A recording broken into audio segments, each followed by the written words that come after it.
आप सबको जय मसीह की। आज तारीख है 15/12/2025 और हम शाम का वचन पढ़ेंगे। हम पढ़ेंगे आमोस की पुस्तक में से उसका 1, 2 और 3 अध्याय। तकोआवासी आमोस जो भेड़ बकरियों के चराने वालों में से था, उनके ये वचन हैं जो उसने यहूदा के राजा हिजकिय्याह और याओश के पुत्र इज़राइल के राजा यारोबाम के दिनों में भूकंप से 2 वर्ष पहले इज़राइल के विषय में दर्शन देखकर कहे। यहोवा सिय्योन से गरजेगा और यरूशलेम से अपना शब्द सुनाएगा। तब चरवाहों की चरवाही विलाप करेगी और कर्मेल की चोटी झुलस जाएगी। यहोवा यूँ कहता है, दशमिक के 3 क्या वरन 4 अपराधों के कारण मैं उसका दंड न छोड़ूंगा, क्योंकि उन्होंने गिलाद को लोहे के दामने वाले यंत्रों से रौंद डाला है।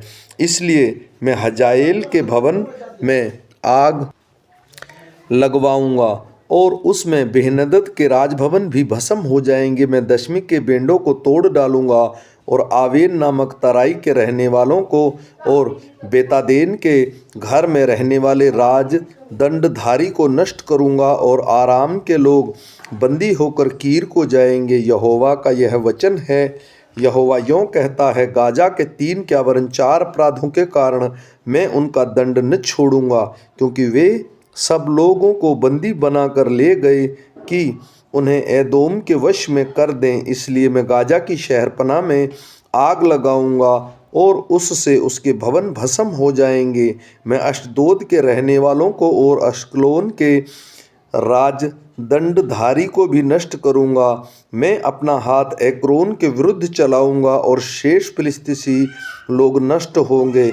परमेश्वर यहोवा का यही वचन है। यहोवा यूँ कहता है, सोर के 3 क्या वरन 4 अपराधों के कारण मैं उसका दंड न छोड़ूंगा, क्योंकि उन्होंने सब लोगों को बंदी बनाकर एदोम के वश में कर दिया और भाई की सी वाचा का स्मरण न किया। इसलिए मैं सोर की शहरपनाह पर आग लगाऊंगा और उसके भवन भी भस्म हो जाएंगे। यहोवा यूँ कहता है, एदोम के 3 क्या वरन 4 अपराधों के कारण मैं उसका दंड न छोड़ूंगा, क्योंकि उसने अपने भाई को तलवार लिए हुए खदेड़ा और कुछ भी दया न की, परंतु क्रोध से उसको लगातार फाड़ता ही रहा और अपने रोष को अनंत काल के लिए बनाए रहा। इसलिए मैं तेमान में आग लगाऊंगा और उसके बोस्त्रा के भवन भस्म हो जाएंगे।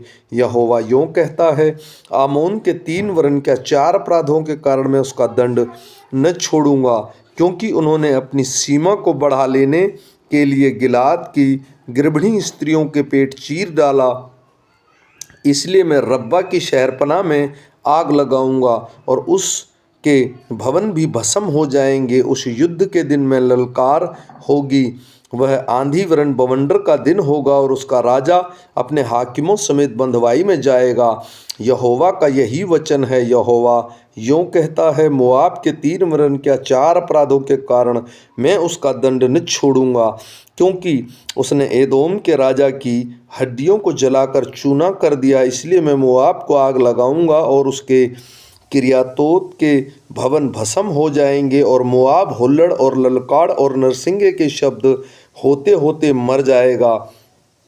मैं उसके बीच में से न्यायी का नाश करूंगा और साथ ही साथ उसके सब हाकिमों को भी घात करूंगा। यहोवा का यही वचन है। यहोवा यूँ कहता है, यहूदा के 3 वरन क्या 4 अपराधों के कारण मैं उसका दंड न छोड़ूंगा, क्योंकि उन्होंने यहोवा की व्यवस्था को तुच्छ जाना और मेरी विधियों को नहीं माना और अपने झूठे देवताओं के कारण जिनके पीछे उनके पुरखा चलते थे वे भी भटक गए।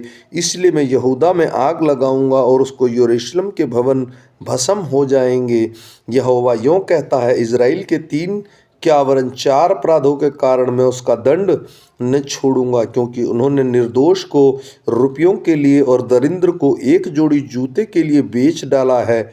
वे कंगाल के सिर पर की धूल की सी लालच करते और नम्र लोगों को मार्ग से हटा देते हैं और बाप बेटे दोनों एक ही कुमारी के पास जाते हैं, जिससे मेरे पवित्र नाम को अपवित्र ठहराएं। वे हर एक वेदी के पास बंधक के वस्त्र पर सोते हैं और दंड के रुपये से मोल लिया हुआ दाख मधु अपने देवता के घर में पी लेते हैं।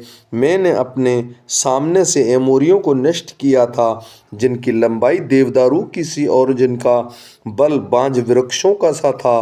तो भी मैंने ऊपर से उसके फल और नीचे से उसकी जड़ नष्ट की। मैं तुमको मिस्र देश से निकाल लाया और जंगल में 40 वर्ष तक लिए फिरता रहा कि तुम एमोरियों के देश के अधिकारी हो। जाओ, और मैं तुम्हारे पुत्रों से भी नबी होने के लिए तुम्हारे कुछ जवानों में से नाजिर होने के लिए ठहराया। हे इज़राइलियों, क्या यह सच नहीं? यहोवा की यह वाणी है। परंतु तुमने नाज़िरों को दाखमधु पिलाया और नबियों को आज्ञा दी कि भविष्यवाणी न करें। देखो, मैं तुमको ऐसा दबाऊंगा जैसे पुलों से भरी हुई गाड़ी नीचे दब जाती है। इसलिए वेग से दौड़ने वाले भाग जाने का स्थान न मिलेगा और सामर्थ्य का सामर्थ कुछ काम न देगा, और ना पराक्रमी अपना प्राण बचा सकेगा। धुरंधारी खड़ा न रह सकेगा और फुर्ती से दौड़ने वाला न बचेगा। सवार भी अपना प्राण न बचा सकेगा, और शूरवीरों में जो अधिक धीर हो वह भी उस दिन नंगा होकर भाग जाएगा। यहोवा की यही वाणी है। हे इज़राइलियों, यह वचन सुनो जो यहोवा ने तुम्हारे विषय में अर्थात उस सारे कुल के विषय में कहा है जिसे मैं मिस्र देश से लाया हूँ। पृथ्वी के सारे कुलों में से मैंने केवल तुम ही पर मन लगाया है। इस कारण मैं तुम्हारे सारे धर्म के कामों का दंड दूंगा। यदि दो मनुष्य परस्पर सहमत न हो तो क्या वे एक संग चल सकेंगे? क्या सिंह बिना आहेर पाए वन में गरजेगा? क्या जवान सिंह बिना कुछ पकड़े अपनी मान में गुर्राएगा? क्या चिड़िया बिना फंदा लगाए फंसेगी? क्या बिना कुछ फंसे फंदा भूमि पर से उचकेगा? क्या किसी नगर में नरसिंगा फूंकने पर लोग न थरथराएंगे? क्या यहोवा के बिना भेजे किसी नगर में कोई विपत्ति पड़ेगी? इसी प्रकार से प्रभु यहोवा अपने दास भक्तों पर अपनी मर्म बिना प्रकट किए हुए भी न रहेगा।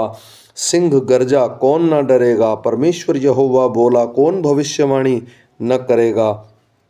अशदोद के भवन में मिस्र देश के राजभवन पर प्रचार करके कहो, सामरियों के पहाड़ों पर इकट्ठे होकर देखो कि क्या ही बड़ा कोलाहल और उसके बीच में क्या ही अंधेर के काम हो रहे हैं। यहोवा की यह वाणी है, जो लोग अपने भवन में उपद्रव और डकैती का धन बटोर रखते हैं वे सिधाई से काम करना नहीं जानते। इस कारण परमेश्वर यहोवा यूँ कहता है, देश का घेरने वाला एक शत्रु होगा और वह तेरा बल तोड़ेगा और तेरे भवन लूटे जाएंगे। यहोवा यूँ कहता है, जिस भांति चरवाहा सिंह के मुंह से 2 टांगें या कान का एक टुकड़ा छुड़ाता है, वैसे ही इज़राइली लोग जो सामरिया के बिछौने के एक कोने या रेशमी गद्दी पर बैठा करते हैं वे भी छुड़ाए जाएंगे। सेनाओं के परमेश्वर प्रभु यहोवा की यह वाणी है। देखो, और याकूब के घराने में यह बात चिताकर कहो, जिस समय मैं इज़राइल के उसके अपराधों का दंड दूंगा, उसी समय मैं बेतेल की वेदी को भी दंड दूंगा और वेदी के सींग टूटकर भूमि पर गिर पड़ेंगे। मैं जाड़े के भवन को और धूपकाल के भवन दोनों को गिराऊंगा और हाथी दांत के बने भवन भी नष्ट होंगे और बड़े बड़े घर नष्ट हो जाएंगे। यहोवा की यही वाणी है। आमीन।